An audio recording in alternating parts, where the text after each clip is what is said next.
रहमान रहीम नाजरीन, अगर आपने अपने लिए, अपने बच्चों के लिए, अपने घर वालों के लिए ईद के लिए अभी तक अपनी ख़रीदारी नहीं की, आप चाहते हैं कि अपने बच्चों के लिए कपड़े लें, घर वालों के कपड़े लें, उनके लिए शूज़ लें, या आप इसके अलावा कोई एहतमाम करना चाहते हैं, तो इसके लिए ये मेरा आज का आपको मशवरा, एक अहम नुक्ता मैं आपको बताने लगा हूँ। मुझे उम्मीद है कि इंशाअल्लाह आप इस पर अगर अमल करेंगे तो आपको परेशानी नहीं होगी, आप इसमें जो है वो इंतहाई इजी रहेंगे।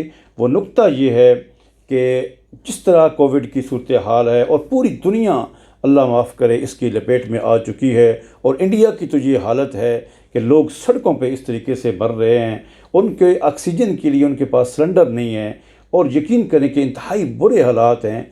और इसी तरह हमारे मुल्क के अंदर भी अल्लाह ना करे ये हालात जो हैं वो बिगड़ते जा रहे हैं, और कोविड के जो पेशेंट हैं उनकी तादाद में दिन ब दिन जो है वो इजाफ़ा होता जा रहा है। उसमें सबसे बड़ी जो वजह है वो हमारी सुस्ती है, उसमें हमारी नाअहली है, और हमारी लापरवाही उसमें शामिल है कि हम इस हवाले से कोई एहतियात नहीं कर रहे। तो मेरी आज की वीडियो में आपके लिए ये मशवरा है, ईद की शॉपिंग अगर आप करना चाहते हैं तो आप ये इंतज़ार न करें कि अभी तो ईद में 20 दिन रहते हैं, अभी ईद में 18 दिन रहते हैं। आप इसका बिल्कुल इंतज़ार न करें, और अभी से अपने बच्चों के लिए, अपने घर वालों के लिए ईद की जो है वो ख़रीदारी कर लें, क्योंकि हालात जो हैं वो कोई रुख भी इख्तियार कर सकते हैं।